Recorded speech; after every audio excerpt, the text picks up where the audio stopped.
अस्सलाम वालेकुम everyone, welcome back to my YouTube channel. आज की वीडियो में हम पढ़ेंगे सेलुलर रेस्पिरेशन क्या होती है और ये किस तरह से होती है, इसके टाइप्स कौन से होते हैं और स्पेशली हम इस वीडियो में डिस्कस करेंगे ग्लाइकोलाइसिस का प्रोसेस। ठीक है, तो सेलुलर रेस्पिरेशन क्या होती है?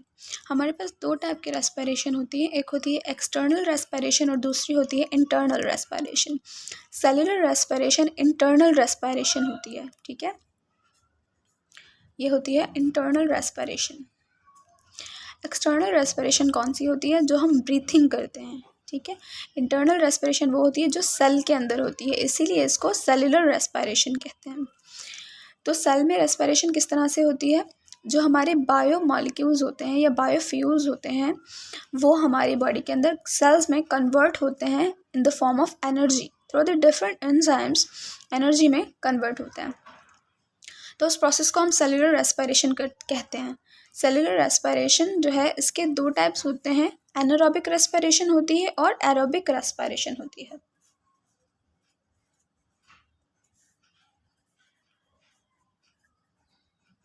ठीक है, तो एनारोबिक रेस्पिरेशन वो होती है जिसमें ऑक्सीजन प्रेजेंट नहीं होता। ठीक है, और एरोबिक रेस्पिरेशन वो होती है जिसमें ऑक्सीजन प्रेजेंट होता है।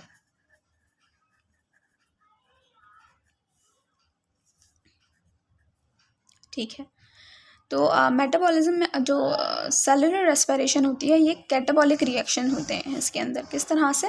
जैसे कि हमें पता है मेटाबॉलिज्म क्या होता है?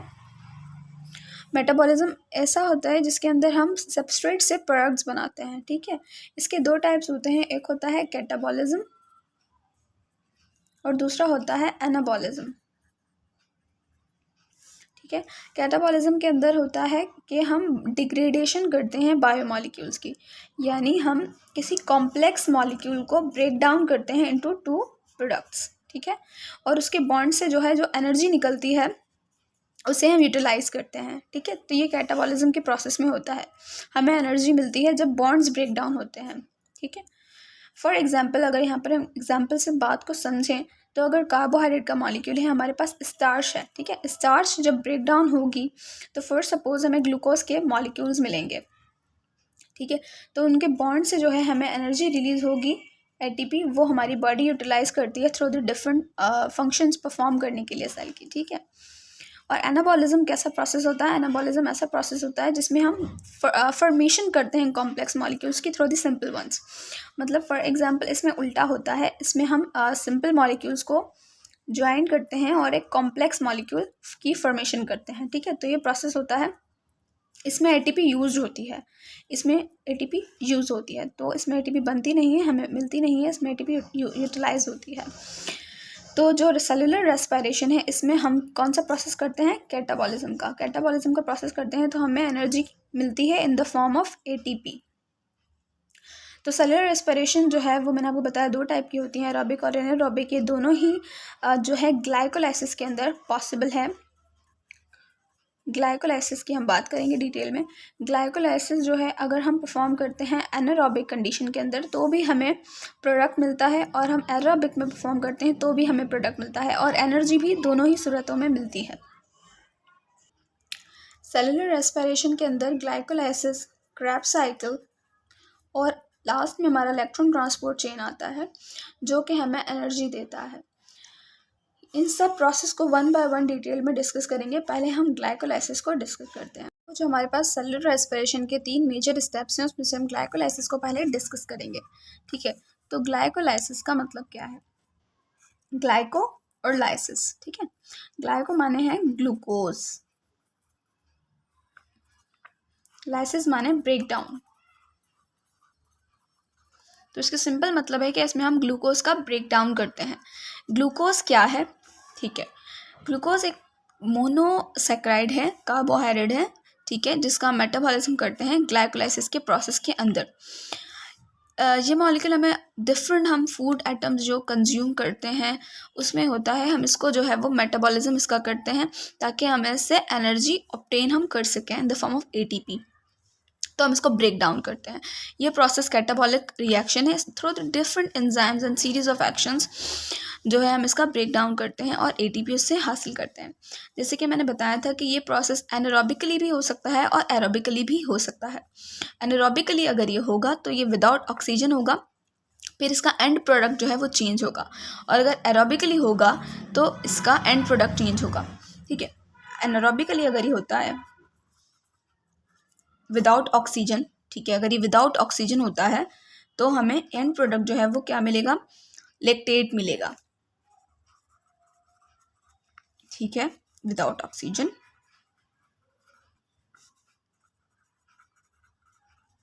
और हमें एंड में 2 ATP भी मिलेंगे। That's it. अगर एरोबिकली होगा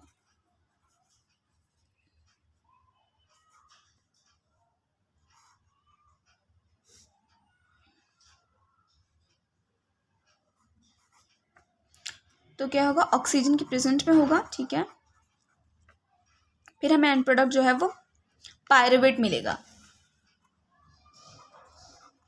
लेकिन हमें 2 पायरुवेट के मॉलिक्यूल्स मिलेंगे।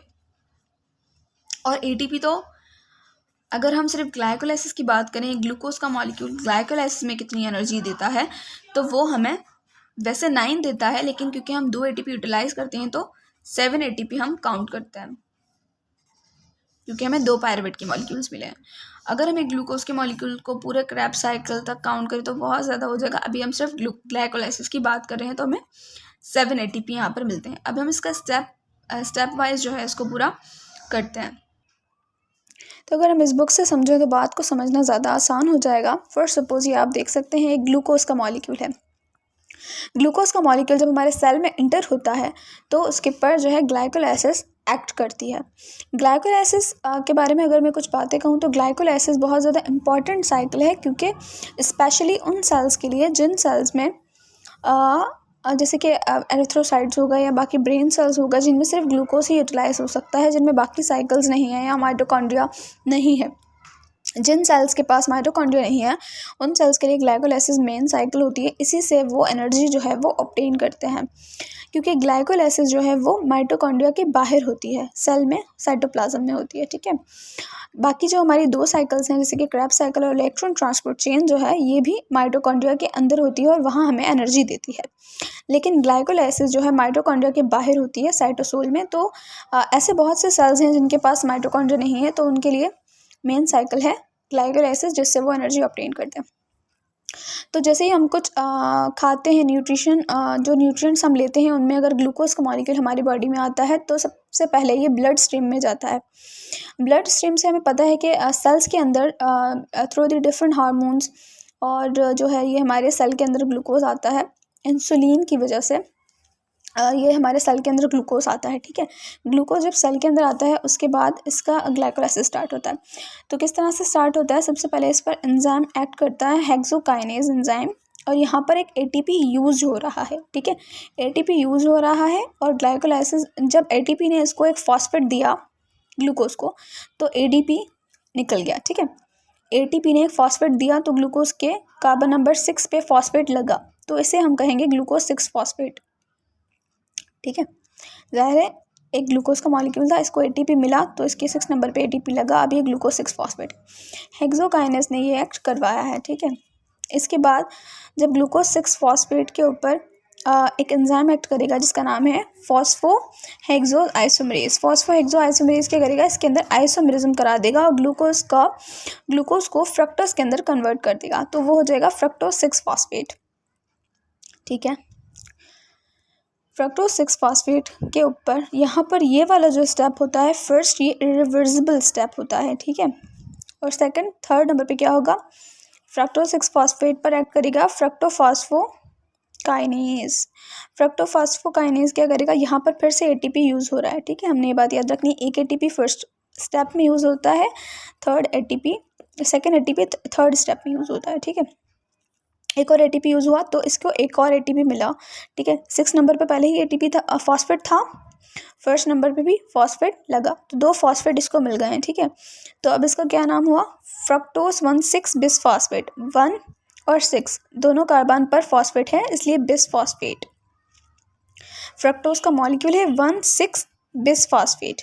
ठीक है ना, इस तरह से नाम याद करने में भी आसानी होती है अगर आप चीज़ों को समझ कर याद करते हैं, ठीक है। आगे अब इसकी ये जो फेज़ था इसे हम कहते हैं investment phase, energy investment phase, क्योंकि हमने इसमें एनर्जी इन्वेस्ट करी है, एक फर्स्ट स्टेप के अंदर और दूसरा थर्ड स्टेप के अंदर, दोनों में हमने एटीपी यूटिलाइज़ की है, तो 2 एटीपी हमारी यहाँ यूज़ हो चुकी है। इसके बाद हम फ्रक्टोज 1,6 बिसफॉस्फेट जाएगा स्प्लिटेंस फेज़ के अंदर। स्प्लिटन फेज़ में क्या होता है कि अल्डोलेज एंजाइम एक्ट करता है और फिर हमारा जो फ्रक्टोज 1,6 बिसफॉस्फेट था ये कन्वर्ट हो जाता है 2 मॉलिक्यूल्स के अंदर, ठीक है। फ्रक्टोज जो है 6 कार्बन का मॉलिक्यूल है, इसके बाद जब इसमें स्प्लिटेंस होगी तो 3 कार्बन के 2 मॉलिक्यूल्स हमारे पास यहाँ पर आ गए हैं। अब यहाँ से क्या होगा कि ये अलग लेकर चलेगा और ये अलग कहानी लेकर चलेगा, तो एंड प्रोडक्ट्स में हमें 2 पायरुवेट के मॉलिक्यूल्स मिलेंगे। हमने एज्यूम यही करना है कि एंड में हमें पायरुवेट के 2 मॉलिक्यूल मिलेंगे, ठीक है। फिर क्या होता है कि ग्लिसरॉल्डिहाइड 3 फॉस्फेट, अब ये हो गया स्प्लिटेंट फेज। अब ये है एनर्जी, हम इस फेज के अंदर हमें एनर्जी मिलेगी, ठीक है ना। तो एनर्जी किस तरह से मिलेगी ये देखें। ग्लिसरॉल्डिहाइड 3 फॉस्फेट, ग्लिसरॉल्डिहाइड 3 फॉस्फेट जो है इसके पर एंजाइम ने एक्ट करा, कौन सा एंजाइम, ग्लिसरॉल्डिहाइड 3 फॉस्फेट डिहाइड्रोजिनेज। इस एंजाइम ने जब एक्ट किया है तो NADH से NADH हम यहाँ पर बना है, ठीक है। यहाँ पे NADH का मॉलिक्यूल बना है और NADH का एक मॉलिक्यूल आपको कितनी एनर्जी देता है ये मैं भी आपको समझाती हूँ, लेकिन NADH का एक मॉलिक्यूल हमने एज्यूम यहाँ पर करना है कि एक नहीं बना मॉलिक्यूल, 2 बने हैं, क्योंकि एक यहाँ बना है और एक इसने जब यही मैकेनिज्म सेम करा है तो इस यहाँ पर भी एक NADH का मॉलिक्यूल बना है, तो हमने यही एज्यूम करना है कि हमारे पास 2 NADH के मॉलिक्यूल्स बने हैं, ठीक है। और एक NADH का मॉलिक्यूल जो है हमें 2.5 ATP देता है इलेक्ट्रॉन ट्रांसपोर्ट चेन में जाकर, ये होती है ऑक्सीडेटिव फॉस्फोरिलेशन, ठीक है। तो अब हमें फिर आगे चले हैं, एक और फॉस्फेट भी इसको मिला है, तो 2 फॉस्फेट इसके पास हो गए हैं, तो हम इसको क्या कहेंगे 1,3 बिसफॉस्फोग्लिसरेट, ठीक है। ग्लिसरेट ये था 1,3 बिसफॉस्फोग्लिसरेट। उसके बाद आगे एंजाइम एक्ट करता है फॉस्फोग्लिसरेट काइनेज। फॉस्फोग्लिसरेट काइनेज जो है एक्ट करता है तो यहाँ पर ADP से ATP फॉर्म हुआ, यहाँ पे फर्स्ट ATP की फॉर्मेशन हुई है, तो इससे हम कहते हैं यहाँ पे डायरेक्ट जो है ATP बना है, ठीक है। इलेक्ट्रॉन ट्रांसपोर्ट चेन के बगैर यहाँ पे ATP बना है, तो हम इसे कहेंगे सबस्ट्रेट लेवल फॉस्फोरिलेशन, ठीक है। सबस्ट्रेट लेवल फॉस्फोरिलेशन यहाँ पे हुई है। अब हमने यही एज्यूम करना है कि यहाँ पे एक ATP नहीं बने, 2 ATP बने, क्योंकि एक इस साइड और एक ये यहाँ पर हमें ATP देगा, ठीक है। तो 2 ATP हो गए।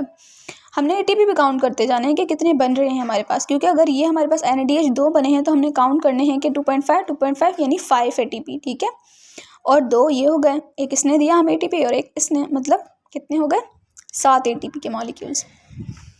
आगे हम चलते हैं, तो जब इसने ATP दिया इसको, ठीक है, आप बात यहाँ पे देखें, इसके पास 2 ATP था, ठीक है।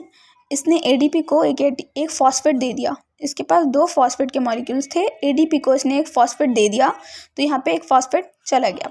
अब इसके पास सिर्फ एक ही फॉस्फेट रह गया है, तो इसे कहेंगे हम 3 फॉस्फोग्लिसरेट। अब एक एंजाइम एक्ट करेगा फॉस्फोग्लिसरेट म्यूटेस। फॉस्फोग्लिसरेट म्यूटेस क्या करेगा, इसके अंदर म्यूटेशन करवा देगा और फॉस्फेट का मॉलिक्यूल 3rd कार्बन से निकलकर 2nd कार्बन पर आ जाएगा, ठीक है। तो ये बन जाएगा 2 फॉस्फोग्लिसरेट। 2 फॉस्फोग्लिसरेट के बाद इनोलेज एंजाइम एक्ट करेगा, वाटर मॉलिक्यूल रिलीज हो जाएगा। वाटर मॉलिक्यूल रिलीज हो जाएगा तो फिर फॉस्फेट जो है वो 2nd कार्बन पर आकर अटैच हो जाएगा। फिर लास्ट में हमारे पास फॉस्फोइनोल पायरुवेट एंजाइम एक्ट करेगा, ठीक है। ये इरिवर्सिबल स्टेप है लास्ट वाला, ठीक है। और इसमें क्या होगा कि जो ADP है उससे ATP की फॉर्मेशन होगी, यहाँ पे भी एक ATP बनेगा, तो एक इधर बनेगा और एक इस वाले मॉलिक्यूल से भी लास्ट में ATP बनेगा। तो टोटल हमारे पास 9 ATP बने हैं इसमें, और पायरुवेट के मॉलिक्यूल्स 2 बने हैं, ठीक है। एक ये स्टेप हमें एक पायरुवेट देगा और एक ये स्टेप हमें पायरुवेट देगा, तो हमारे पास 2 पायरुवेट के मॉलिक्यूल्स बने और हमारे पास टोटल 9 ATPs की फॉर्मेशन हुई है। अभी देखें, हमारे पास ग्लाइकोलाइसिस के अंदर टोटल बने हैं 9 ATP, ठीक है।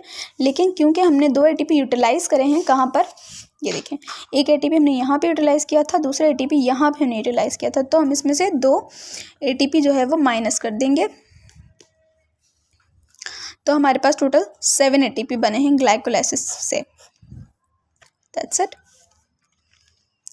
So it's all about the glycolysis. अगर आपको वीडियो पसंद आई हो तो प्लीज़ लाइक करें, शेयर करें एंड सब्सक्राइब करें। Thank you.